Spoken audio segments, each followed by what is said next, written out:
So today we'll take an overview of Catalyst. We'll take a look at the Catalyst architecture and how Catalyst can help your business use cases. So of course, we'll take a brief look at the components that we have. But every time we explain a component, we are looking for use cases. So we'll give you a few of them. We would love to hear from you if you have a solution in mind where you'll be able to use this. So that's the second part. Then we'll have the solution architecture that we demonstrate for building a microservice for sentiment analysis. So we'll show you the solution architecture and the application demo to give you an idea of what we're going to work on today. After which we'll work on the application from scratch. So I have no code written. We'll go through every step and build the application together. After which we'll share similar use cases and use cases for image and text moderation that have been used in Catalyst. So we'll be sharing this with you, and we would love to see if you would like to experiment with these use cases, or if you could work on these and share your code with us. We would love to check out and take it from there. We might have a couple of surprises in place, but we have a couple of social media shoutouts planned as well. So we're looking forward to hear from you on that. And we'll wind up with an intro to our community and how our community is taking shape. So that is what we have planned for you guys. And this is going to be completely interactive so that I get to hear your use cases as well. We learn together here. Could we go to the next slide? Sure.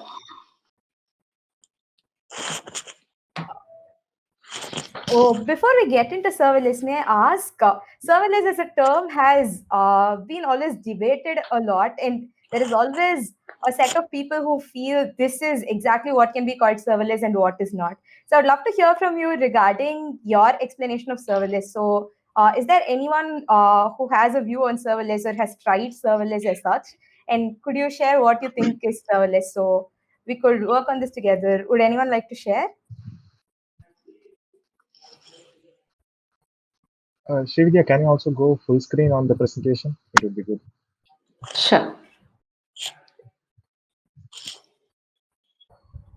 Is it clear now? Yes. Awesome. So we'll continue from here probably. So with serverless, the way we look at serverless is we take care of server provisioning and management, and you work on the code alone. So we take care of patching, we take care of server provisioning, we take care of management. So all you have to do is write your code and deploy quickly.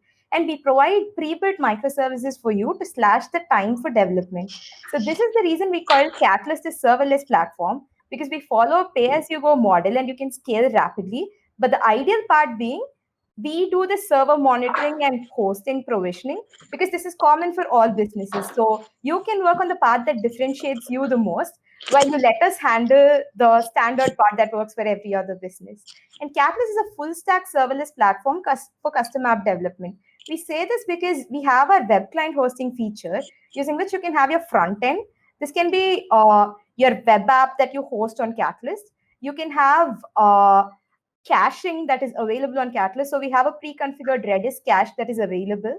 And we also have a couple of other features for backend as a service, like our relational data store and our file store. So overall, we have multiple services like emails, push notifications, which we'll go through. But overall, using Catalyst, one of the primary advantages is going to be it's a full stack serverless platform. So it's not just backend, but we provide a complete suite for you for app development. So it's a pro code full stack serverless development platform. So when I say pro code, this means that we provide Java and Node.js support as of now. We have Python on the roadmap as well, but you bring your own code. So based on your comfort, you'll be able to build polyglot applications. So you can have a couple of functions in Node.js, a couple of functions in Java, and together you'll be able to create a project. So and as always with serverless, you can scale rapidly, which means you can start testing out in the development sandbox and you can scale very quickly. So our Catalyst environment has three different environments. So let me explain that as well. Exactly, Anurag. So you don't have to take care of database config. You just make an API request, which is exactly why this is super helpful, because usually you would have to provision a database in a server, connect to it, and then fire your queries. Whereas here, it is as simple as making an API request. So That is exactly right. And we say imagine, build, test, and deploy with Catalyst. We say this because we have a community where we discuss ideas. And of course, I'm here for you. So we can get on a call, discuss your ideas, see if serverless is a good fit. And we help you with the building process. So you can build your app locally using the Catalyst CLI. So the Catalyst CLI is available for free, and you can download it and use it for local testing. So this way you'll be able to make changes in your application without affecting anyone else's uh, project. So this way, what I mean is you can have two different copies of the same project that are running locally, and you, one developer, can work on it while another person also does. So this way, you do not push the changes to the development sandbox. We have three environments: local debugging, development sandbox, and the production environment. So in the local debugging environment, it's going to be hosted on local hosts. Whereas in the development sandbox, it's a completely free environment that we provide for you to test. You do not have to provide your credit card details. It's totally free. You can test it out and make sure that the application is working as you require. So functional testing is possible in the development sandbox, after which you push your app to deployment. Once you deploy your app, you'll be able to have production grade systems in place to serve this globally to your customers. So this is the Catalyst environment flow, how you push from local debugging to the production environment.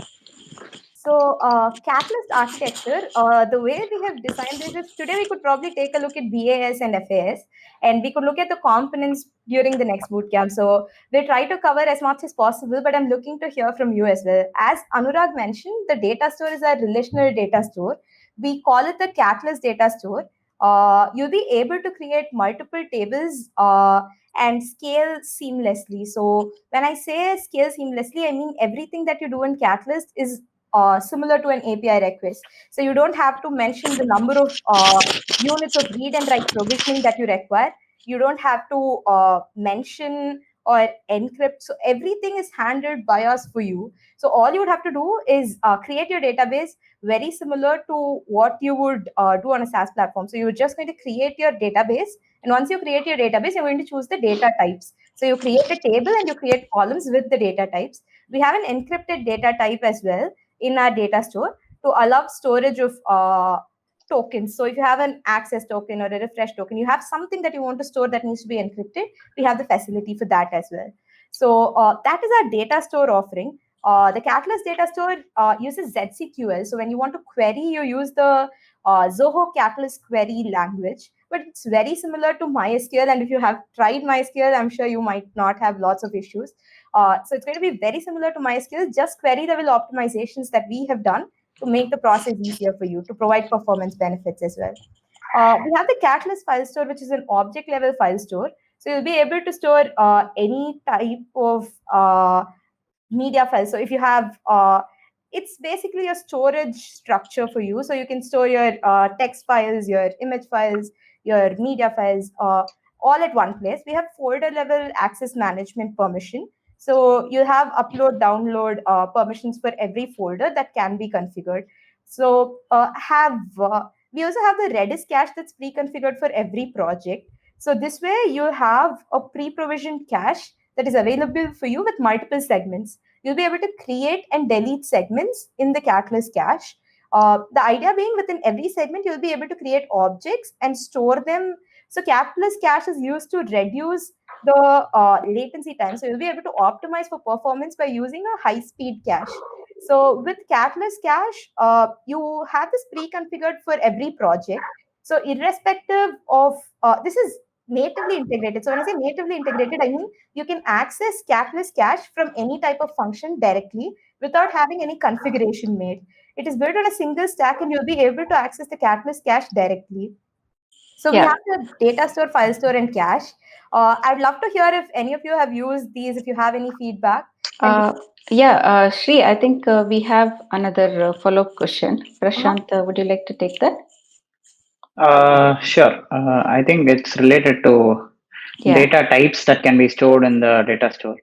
Uh, I think we're not supporting blob right now. Maybe it is having it. It'll be in our pipeline. So I'll check it up and maybe get back regarding that. So apart from that, it's completely MySQL based data store, like how Srividya said. You can, if you know MySQL, you can definitely familiarize Catalyst data store. So we've covered the backend as a service offerings from Catalyst. So we have multiple functions offerings. I've just listed 3 of them here, but we have 2 other offerings. So we have the event-driven functions, which are you can trigger a function in Catalyst based on an event that happens within Catalyst. So let me give you an example. Say you're uploading a file to file store and you want to execute a function. You can do this using the Catalyst event-driven functions. So upon file upload, you'll be able to configure a function that gets executed automatically. So when I say a function, I mean a code block that needs to get executed for you. It is basically compute operation that is performed for you on a trigger. So for event-driven functions, we have both custom and Catalyst triggers. When I say custom triggers, this means you'll be able to trigger it from any external source. Whereas with Catalyst triggers, you can configure it for a Catalyst operation. Let me give you a very easy example. So we have this application that was built, which was just a small application for a photography app. So every time they uploaded a file, they want to do the image moderation operation and check if it's safe for upload. So this is done using an event-driven function. So we configure an event function such that every time a file is uploaded, the event function gets executed. And in the event function's logic, we check if the file is safe.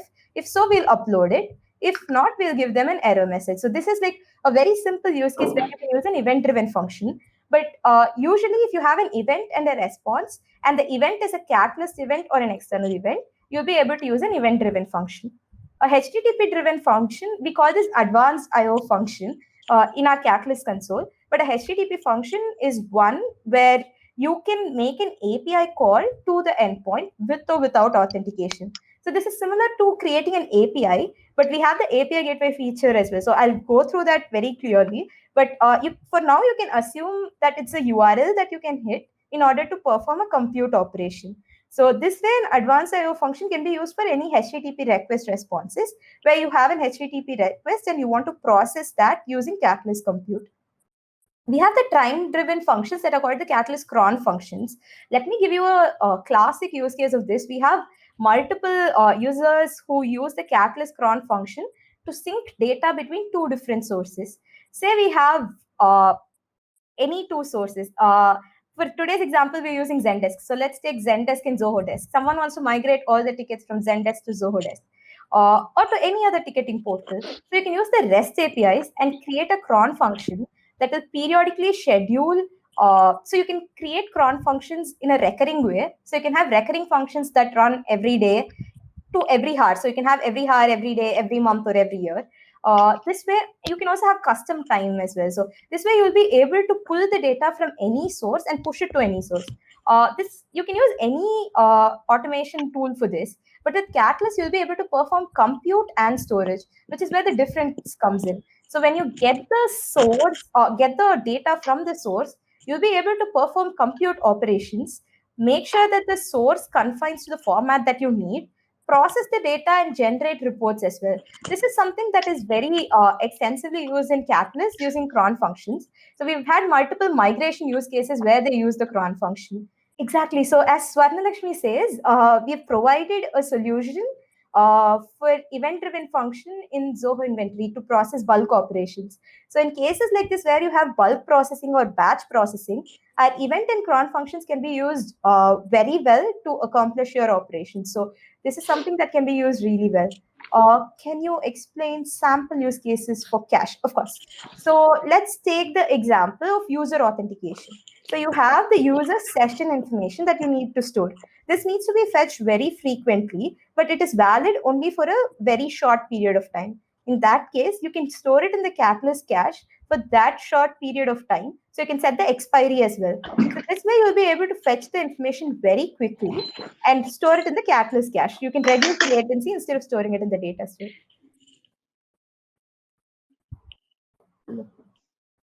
Of course, so you'll be able to create your own APIs based on your app requirements. It can be exposed through the API gateway feature, or you can create an advanced I/O function, in which case we will go through an advanced I/O function here as well. So you can use the advanced I/O functions URL to be able to invoke a compute operation. So that will act very similar to an API.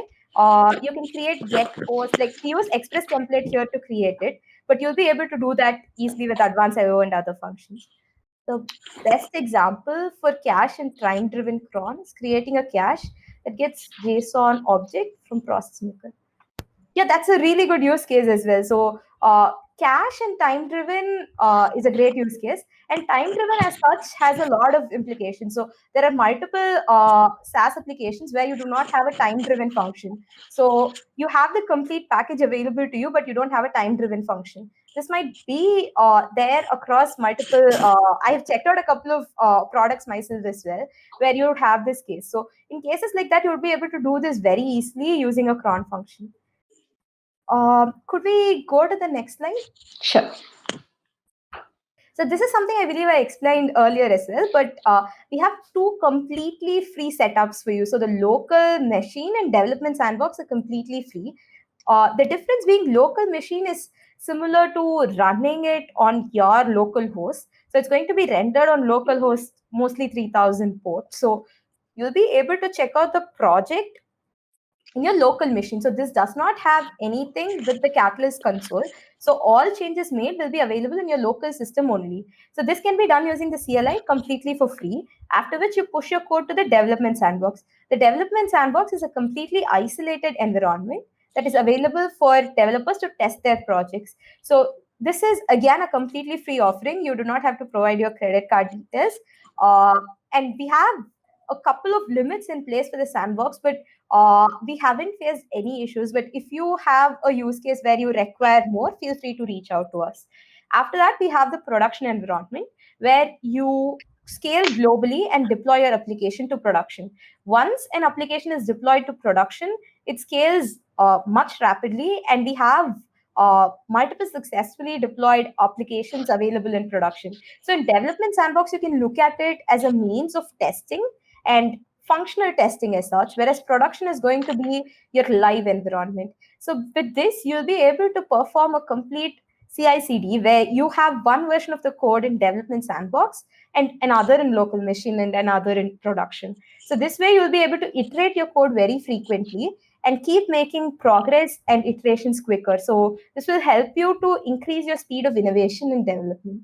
So the idea is we have a Slack portal which has tickets that are being submitted. So instead of a ticket, every time they create a negative comment, we want to take that comment, do sentiment analysis, and keep the user's comments in Zendesk. So if it's a negative comment, we push it to Zendesk. If not, we look at the comment and we just don't process it. So this is the operation that we follow. Because usually if you get a negative comment in Slack, it might be an important comment that needs to be processed. So we're using a webhook approach here. So I'll show you the complete approach, but this is the overall story where we have a Slack application and a Zendesk portal that needs to be integrated in order to perform sentiment analysis and push negative comments to Zendesk. Yeah. So we'll be building a microservice for this. Could we go to the next slide? So we're going to build a microservice. So what is a microservice? A microservice refers to a set of decoupled functions. So we'll have multiple functions. So this is the model that we usually follow, which is having decoupled services that work together to provide a functionality. This way you'll be able to iterate quicker, you'll be able to debug easier, and you'll be able to allot this across teams and work very efficiently. So we usually prefer the microservice pattern. There are two types of microservices available in Catalyst. So we provide pre-built microservices like the ZIA advanced AI microservices, authentication microservice. And we also have microservices that can be built by you. So a set of functions that are closely associated with each other but work independently can together constitute a microservice that helps you implement a particular feature. So microservice is a very popular term these days. I'm sure you would have heard of microservices or even built them. But we have these two types of microservices. One is the microservices that we provide that can just be used as endpoints, or microservices that you create. So let's take a look at the application architecture. This is the overall flow. So I'm going to give you one way, and I would love to hear the way you would try to implement this. So we have a Slack portal. We'll be getting comments in the Slack portal that we need to analyze. So what we do is we invoke a catalyst advanced IO function from Slack. This message will perform sentiment analysis for check if it's a negative comment. If it's a negative comment, I'm going to push it to Zendesk. If not, I'm just going to use my sentiment analysis API to figure out it's neutral or positive and not process it. So I don't want to push positive comments anywhere. But if you want to, you'll be able to push this to the data store or create a file store with positive comments that you can process later. So for my use case, I'm just going to consider negative comments, but you'll be able to do multiple variations of this, which I'm looking forward to discuss with you. So I'm using Zendesk here. You can go ahead, use Zoho Desk. You can use Freshdesk. You can use any ticketing portal. That is the idea. So Catalyst does not confine you to destination sources. As long as they have a REST API provided for you, you'll be able to integrate with any ticketing portal. Let's get started with step 1. Step 1 is configuring our Slack app. So from Slack, we are going to use the event subscription to pass the messages onto our Catalyst function. So I've logged into my Slack account and I'm accessing api.slack.com/apps. Here I'm going to click on create new app. I'm going to create the app from scratch. So the application name is going to be ticketing Zendesk. So now I choose my workspace. I'm going to choose Zirker Associates and create the application. Here we have multiple options that are available to us. I'm going to choose the event subscriptions. This is similar to a webhook to pass the information directly to our Catalyst function. By default, event subscriptions will be disabled. I'm going to enable this. Now we'll have to pass the request URL here. This is the URL that needs to be verified in order to send messages. So my request URL has to be obtained from my Catalyst application. So let us create a Catalyst application, get the request URL and paste it here. This is my Catalyst console. I'm going to create a new project right now. So I'm going to call this project as Zendesk Demo Ticketing, or let's just make it Zendesk app so that it's shorter. I'm going to create the application. So now you'll be able to see the Catalyst console. This console consists of every feature that is available in Catalyst for you, encapsulated in a single stack. So this means that you'll be able to access every component in a unified manner. You do not need any permissions and every component is natively integrated with the other. So now I'm going to create a function. There are 5 types of functions that are available in Catalyst. We have the basic IO, advanced IO. As we discussed earlier, the advanced IO function can be used for HTTP functions. So because we are going to use a HTTP function, we are going to choose the advanced IO. And here I'm going to call the function as a Slack bot function. I'm going to choose the stack as Node.js 10 with default Catalyst SDK template and create it. So let's open the code tab and check out the index.js file. So this is the boilerplate code that has been provided for us. Now let's just make a small change to include the challenge parameter that is passed to the function. So in the request body, Slack usually makes a post request to a URL with a challenge parameter. This challenge parameter needs to be passed in the response to Slack to verify the URL. So let us call this the Slack API, and here I am going to, let's remove this code.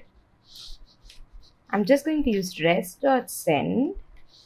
In here, I would need to pass the challenge parameter. So I'm going to say message and pass the challenge parameter. The challenge parameter is passed in a post request to the Catalyst function. So we have request.body.challenge. This is used to authenticate this URL by Slack. So now I've saved the changes. I'm going to come to the overview tab and copy the URL. I'll paste this URL followed by our API endpoint, which is /Slack. The API endpoint is the endpoint that we use here for the post request. So since I'm using /Slack here, I'll be using the same here as well. So now we get the verified button here, which means our Catalyst function has responded with the challenge parameter and it has been verified. So now let's subscribe to the bot events. Let's add app mention and let's add a couple of messages as well. So we have both bot and user events. I'm subscribing to both of them. Feel free to choose the scopes that are relevant for you and your application. So I believe we'll choose a few message scopes and we are done. So we have added our URL to be verified. We have subscribed to bot events and we've subscribed to user events as well. Now let me save the changes. Perfect. So after this, we would have to install this application to a workspace. So let's go back to api.slack.com. You'll be able to see all the applications that have been created here. Now I'm going to click on Slackbot_tickets.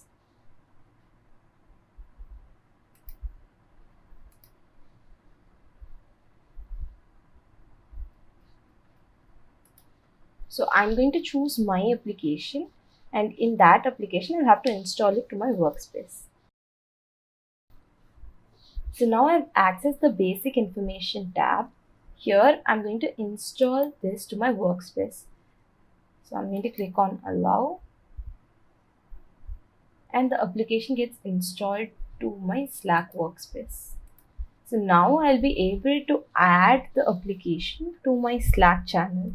So let me click on integrations and click on add apps. Here I'm able to see ticketing Zendesk. So I'll click on add and the application has been added to this channel. So this is the configuration from Slack side. Now all messages will be passed directly to our Catalyst function when we type and send them here. The next step is configuring our Catalyst function. So we'll have to configure the advanced IO function to process the messages and perform sentiment analysis to be able to push them to Zendesk. Now let's take a look at the Catalyst function. So we'll go through the Catalyst function line by line and make sure that we understand the code. So we have the Slack post API to which we make a call from Slack. Once an event has been created, this API is called. So we initialize the Catalyst application and we get the message from the request payload. So I have used this to get the text message from Slack. So you can look at the response payload and determine the text message that you want for sentiment analysis. So once that is done, we pass the Catalyst app and the message text to the Catalyst connector. In the Catalyst connector, so this is a Node.js connector that has been provided by Catalyst for you. You'll be able to generate the access token using this connector from the refresh token. So usually in OAuth, the way it works is you get a refresh token for your scope and your access token expires every hour. So this is the reason we would have to create an application that fetches the access token.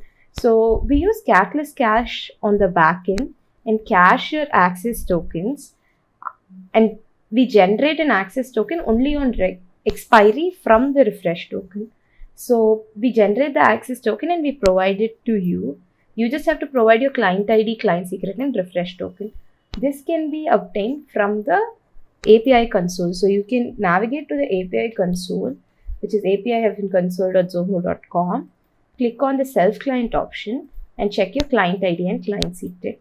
In the generate code tab, you can provide the scope for the API. So in the case of Catalyst, it's going to be catalyst.mlkit.read. So I'm going to provide a scope and create a token. Using this token, you'll be able to generate the refresh token from Postman. We've shared this request with you already. We'll do so now as well. Now that we've generated the refresh token, let's take a look at the next step. So we provide the refresh token here, we generate the access token. We pass the access token to our sentiment analysis function. In this function, we are pushing the message into a JSON object which is required by the API. And once that's done, we're just using console.log to check the response in our logs tab. I'll show you how that's done in a minute. Then we're initializing our request to be sent. So we have the project ID. This has to be your project ID. You can obtain your project ID from here. Make sure you use your project ID here. So let me replace it. Yeah. And then we have the access token that's generated, which is being passed, and we have the content type. So we have the request that is being made with the options, which is the method, the URL, and the headers. So once we obtain the response, we're going to check if the sentiment is negative and if the overall score is greater than 70. If it's true, then we're going to push this to Zendesk. So let's check out the push to desk function as well. Here this has been included there as well. So let's remove it here. And here when you check, we have the post method. We're making a request to the tickets.json API that was shared earlier. The authorization type is basic, and we are sharing our auth token to be able to create a ticket in Zendesk. The subject of the ticket is going to be ticket from Slack, and the message is going to be our message in Slack. So we have the console.log response.body. So once the request is made, we are logging the value of the response. So this way we'll be able to get a message from Slack, which is pushed directly to the Catalyst function, check the sentiment, and if it's a negative comment, we're pushing it to Zendesk. So now that we've taken a look at the code, let us see how we can install the npm package for request from our Catalyst CLI. Once that's done, we'll be able to test the app directly from Slack. So you can install the Catalyst CLI using npm install -g zcatalyst-cli. So I have already installed the Catalyst CLI. So I'm going to create a directory called Zendesk app.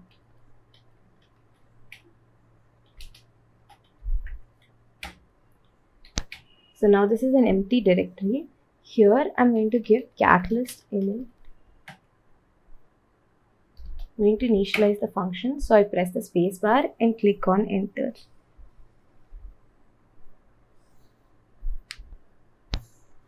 Here I'll be able to choose my Catalyst project. I'm going to choose Zendesk app. So I'm going to create a basic IO Node.js 10. I'm just going to choose the defaults. Okay, so the idea of the CLI is to create a local copy of your project.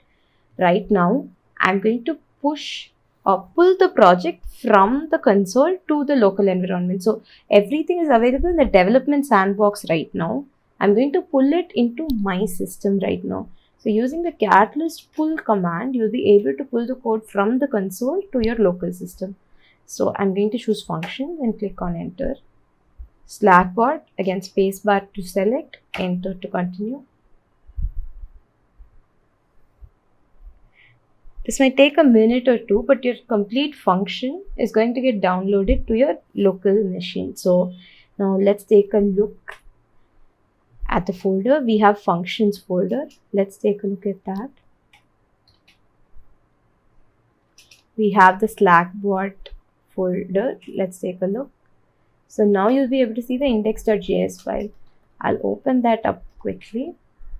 So this is the exact function that we had written in our console. This has now been pulled locally to our local system. So this is a local copy of the function that we wrote in the console. Let's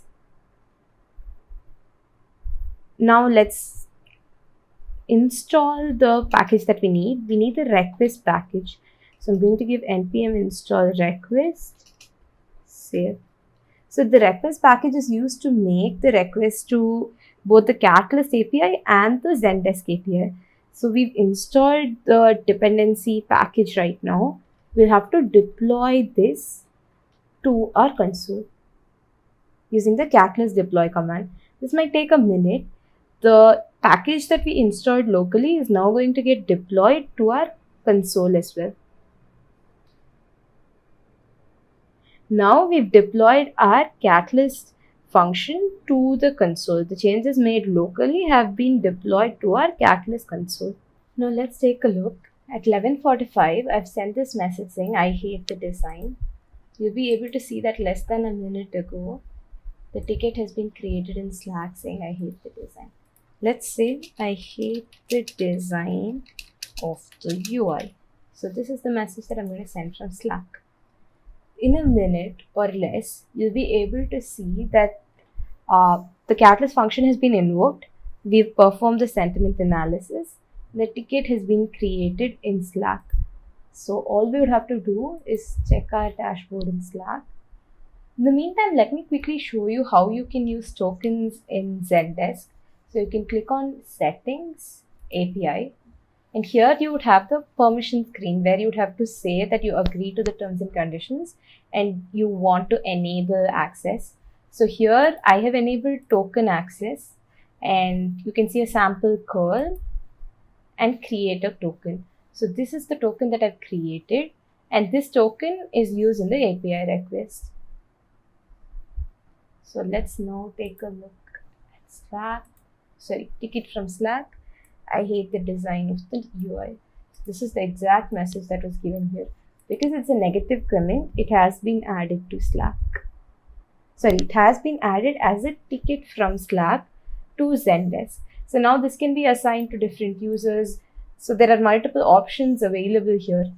When you create the ticket itself, you'll be able to assign it to someone. You'll be able to create a task. You can set the time by when it has to be completed. So there are multiple options with which we can proceed. But this is a simple demo of how to analyze the sentiment of a text that has been passed in a community channel and create tickets to resolve them if they are negative comments. Okay, so we'll have 6 parts. We can basically start out with creating the application in Slack. Janki, just a minute, I'll give an overview and then they can take a look at the process as such. Sure. After which they can try it out on their own. Sure. Awesome. So first, we'll have the Slack application that we built out. So this is one of the approaches that I'm trying, but I want to hear from you because there are multiple ways you can accomplish every application. This is the approach I'm going for. I would love to hear from you about your approach. So I want to have a real-time application built. So anytime there's a comment in Slack, I'm going to use their webhook. They call that the events API. So using that, I'm going to call a Catalyst Advanced IO function. In the Catalyst Advanced IO function, I have used our Zia Text Analytics API, using which I'll check if it's a positive, negative, or neutral comment. Depending on that, I'll process and push it to Zendesk. This is the process I follow. There can be multiple other ways, and one of which we will cover as well. But feel free to let us know if you will handle this differently, because you can use an event function, you can use a cron. There are multiple ways of doing this. We have just shared one of them. So we'll log into a Slack account. We'll create a Slack application from which we will push the messages to the URL. So the request URL is the Catalyst function URL. So we'll push it to the Catalyst function URL. Then we'll create a Zendesk API token. And using that token, we'll process the negative comments and push them. Right now, we've commented the code which is there in place to check for negative comments. I want you to do this for positive, negative, neutral. Check out the complete application and let us know. There are also a couple of points I need to make before we get started. I have used the request library in Node.js. So this is going to be a complete Node.js tutorial, but we'll make sure we cover Java as well very shortly. In Node.js, I've used the request library. It's a deprecated library please make sure that you don't use the best practice is always to use Axios or Fetch. But I have used no request. If you want to move this to production and if this is a serious app you're building, just a word of caution, try to use Fetch or Axios. The second part being, I have written the tokens as strings. I have deleted all my tokens. I have deleted my self client in API console of Zoho, and I've also deleted my tokens in Zendesk. Please do not disclose your tokens this way. We do not want to increase the time of development by pushing this into the data store or pulling it from the cache. We do not want to do that right now. But please make sure you don't follow this and push this to GitHub or a public repository where your keys are exposed. This is not the right. We'll also share a sample code where we encrypt the tokens and store it in our Catalyst data store, but this is the way we've done it. Third part being, you can use async and await. So right now we've followed a approach where we call them internally. I'll show it to you in the code, but you can use async and await to do this as well. The last part being, I have used var. So all the Node.js experts, please pardon me. You can use let as well. So let is usually the best practice. You can use let so that it's scoped only for the current current block of code. But I have used var, and I'll make sure I use let henceforth. But a word of caution to you: if you're a Node.js expert, please make sure you use let and not var. So that's something I wanted to let you know. With this, we can get started. If you have any questions, we'll pause in between. We'll make sure you're with us. But if you need any more time, feel free to let us know and we will.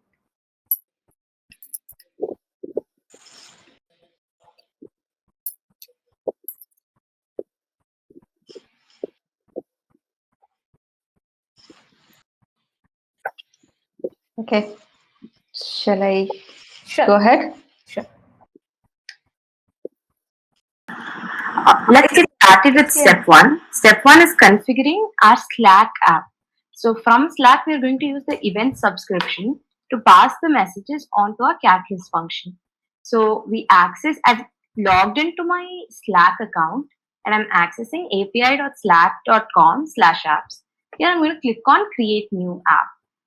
I'm going to create the app from scratch.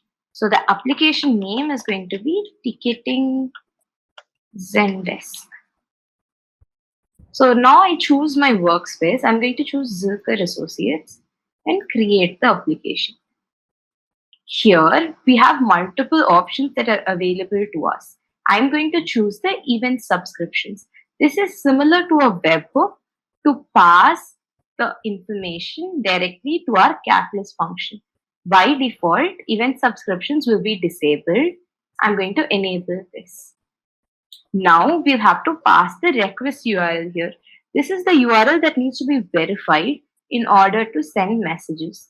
So my request URL has to be obtained from my Catalyst application. So let us create a Catalyst application, get the request URL and paste it here. This is my Catalyst console. I'm going to create a new project right now. So I'm going to call this project. Janki, could we pause for a minute? Sure. So, are we following along? Did we try the first step? Anyone has any questions with that? I think that was a little fast, I guess, because Nidhi has asked if she can start from the beginning. So maybe we just went over. Maybe once we get familiar with Catalyst platform, maybe we can come back to how we configure them on Slack. Sure. So the second step will be configuring it from the Catalyst console. So to push the tickets, you'll be pushing it from Slack. So we create a Slack app.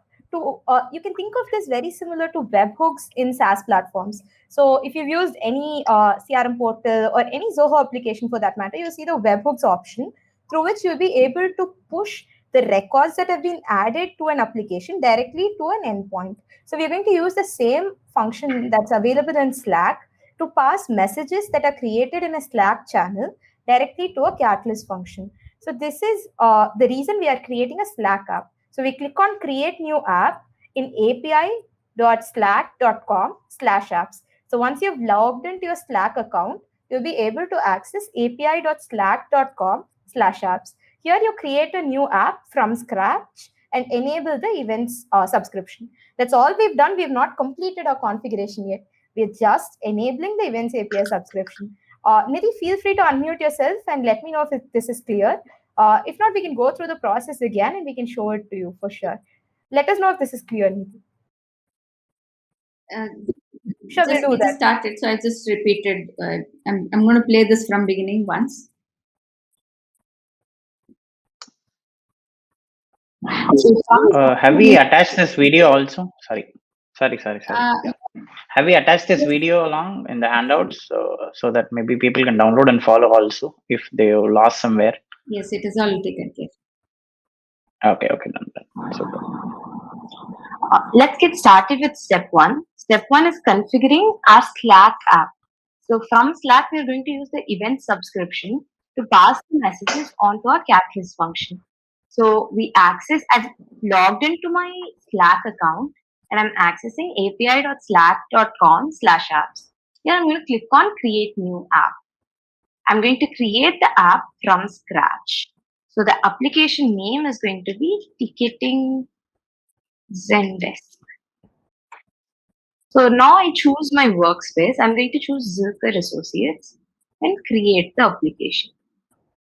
Here we have multiple options that are available to us. I'm going to choose the event subscriptions.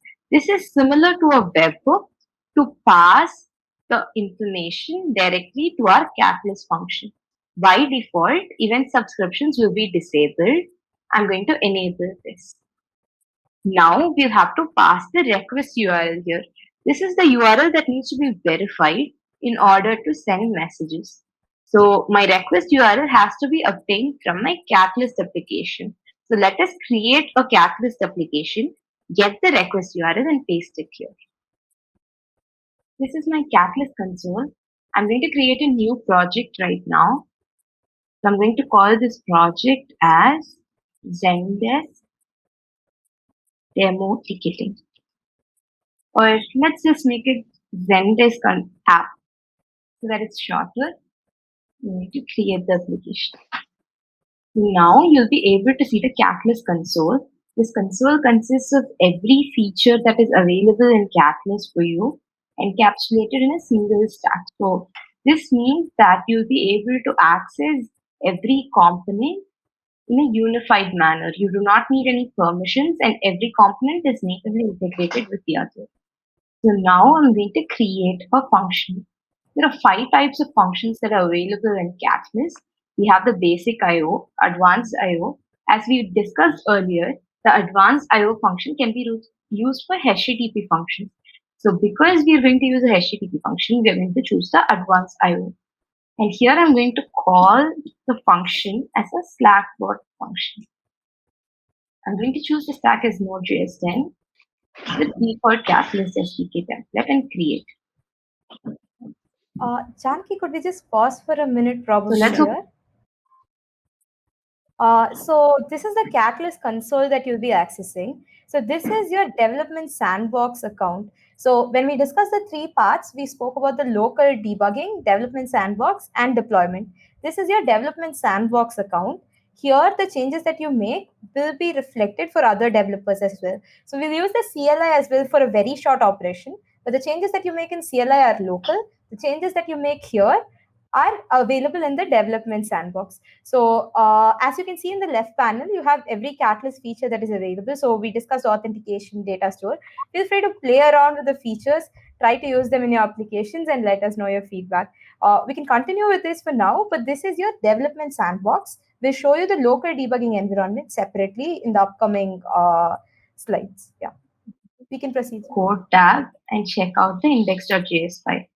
So this is the boilerplate code that has been provided for us. Now let's just make a small change to include the challenge parameter that is passed to the function. So in the request body, Slack usually makes a post request to a URL with a challenge parameter. This challenge parameter needs to be passed in the response to Slack to verify the URL. So let us call this the Slack API. And here I am going to, let's remove this code. I'm just going to use rest.send And here, I would need to pass the challenge parameter. I'm going to say message and pass the challenge parameter. The challenge parameter is passed in a post request to the catalyst function. So we have request.body.challenge. This is used to authenticate this URL by Slack. Now I've saved the changes. I'm going to come to the overview tab and copy the URL. I'll paste this URL followed by our API endpoint, which is /Slack. The API endpoint is the endpoint that we use here for the post request. So since I'm using /Slack here, I'll be using the same here as well. So now we get the verified button here, which means our Catalyst function has responded with the challenge parameter and it has been verified. So now let's subscribe to the bot events. Add app mention and let's add a couple of messages as well. So we have both bot and user events. I'm subscribing to both of them. Feel free to choose the scopes that are relevant for you and your application. So I believe we'll choose a few message scopes and we are done. So we have added our URL to be verified. We have subscribed to bot events and we've subscribed to user events as well. Now let me save the changes. Perfect. So after this, Sure. Janaki, could we pause for a minute here? workspace. So the question is about stopping at index.js. We could probably rewind and show you. All we're doing is rest.send, which is to send the message. So Slack makes a post request. They need to verify if the URL belongs to you or you're calling a random URL. So that is not allowed. You would have to pass the messages to a URL that you own. So you verify that you own the URL by passing the challenge parameter back to the URL. So Slack will make a post API request to the URL that you provide here. So you have to pass the challenge parameter back from the request body to this Slack application. So all we're doing is writing rest.send message and request.body.challenge. We could probably rewind and show it to them. But the idea is you're passing the request.body.challenge parameter back to Slack to be able to authenticate that you own this URL. Shall I rewind it? Sure. Just a little bit, we can show them the index.js file if they want to take another. From here? Yeah. Just /Slack. No, The API from the endpoint code. that we use here. Yeah, we open the code here. And Yeah. this should Basic work. IO, advanced IO. As we discussed earlier, the advanced IO function can be used for HTTP functions. So because we are going to use a HTTP function, we are going to choose the advanced IO. And here I'm going to call the function as a Slack bot function. I'm going to choose the stack as Node.js 10 with default Catalyst SDK template and create. So let's open the code tab and check out the index.js file. So this is the boilerplate code that has been provided for us. Now let's just make a small change to include the challenge parameter that is passed to the function. So in the request body, Slack usually makes a post request to a URL with a challenge parameter. This challenge parameter needs to be passed in the response to Slack to verify the URL. So let us call this the Slack API. And here I am going to, let's remove this code. I'm just going to use rest.send. And here I would need to pass the challenge parameter. I'm going to say message and pass the challenge parameter. The challenge parameter is passed in a post request to the catalyst function. So we have request.body.challenge. This is used to authenticate this URL by Slack. Now I've saved the changes. I'm going to come to the overview tab and copy the URL. I'll paste this URL followed by our API endpoint, which is /Slack. The API endpoint is the endpoint that we use here for the post request. So since I'm using /Slack here, I'll be using the same here as well. So now we get the verified button here, which means our Catalyst function has responded with the challenge parameter and it has been verified. So now let's subscribe to the bot events. Add app mention and let's add a couple of messages as well. So we have both bot and user events. I'm subscribing to both of them. Feel free to choose the scopes that are relevant for you and your application. So I believe we'll choose a few message scopes and we are done. So we have added our URL to be verified. We have subscribed to bot events and we've subscribed to user events as well. Now let me save changes. Perfect. So after this, we would have to install this application to a workspace. So let's go back to api.slack.com. You'll be able to see all the applications that have been created here. Now I'm going to click on Slackbot underscore PK.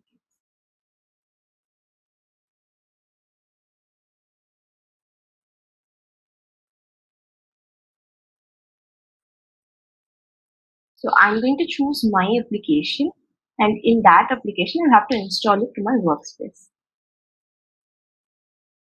So now I've accessed the basic information tab.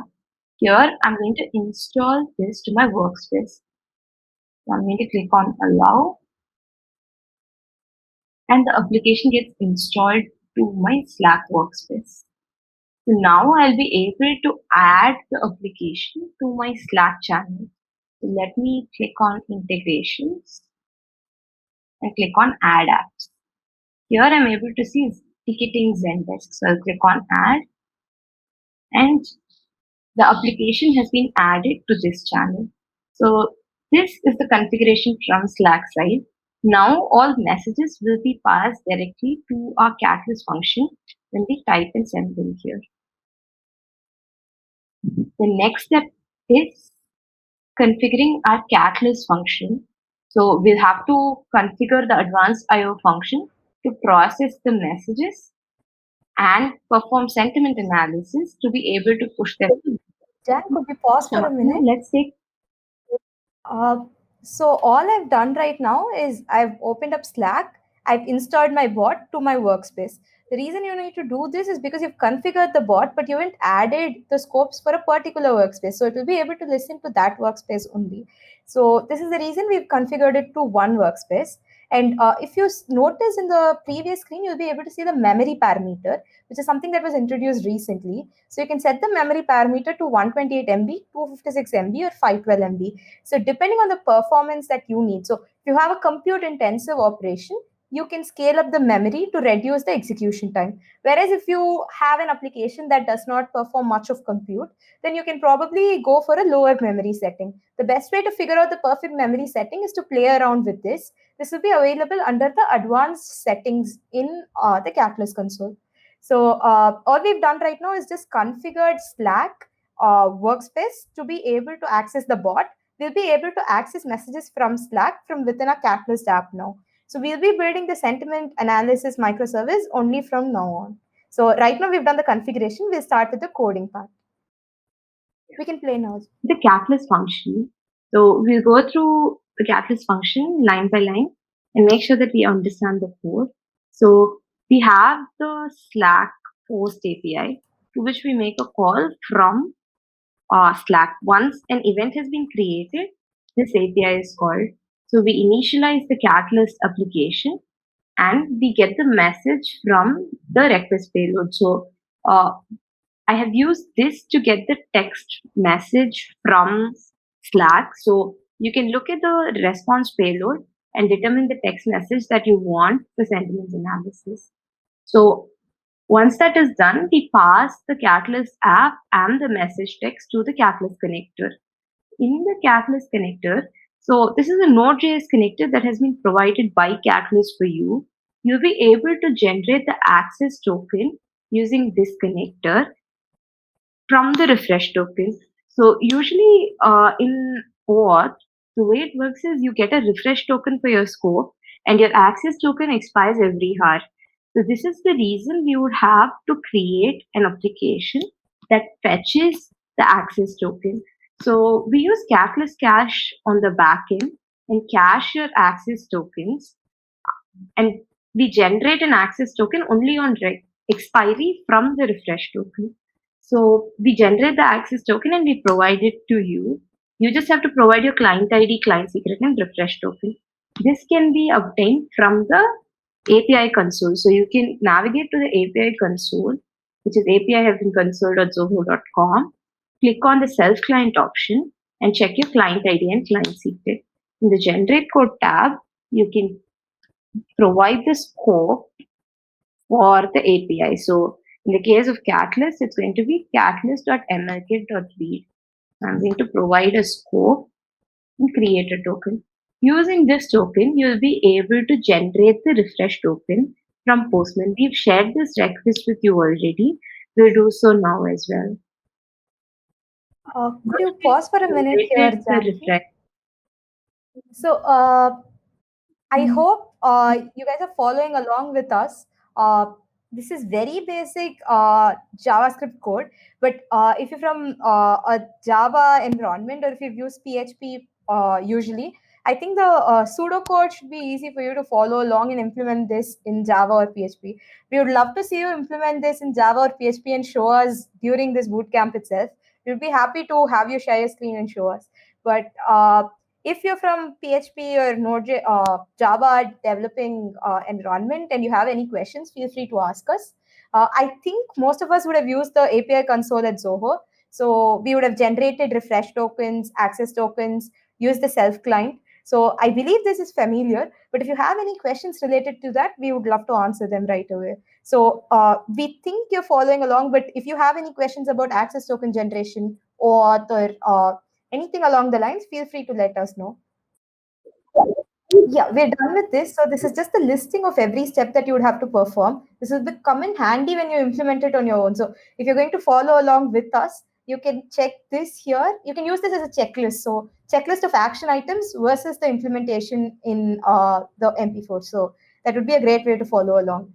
So this is just for your reference. You can probably go through this later.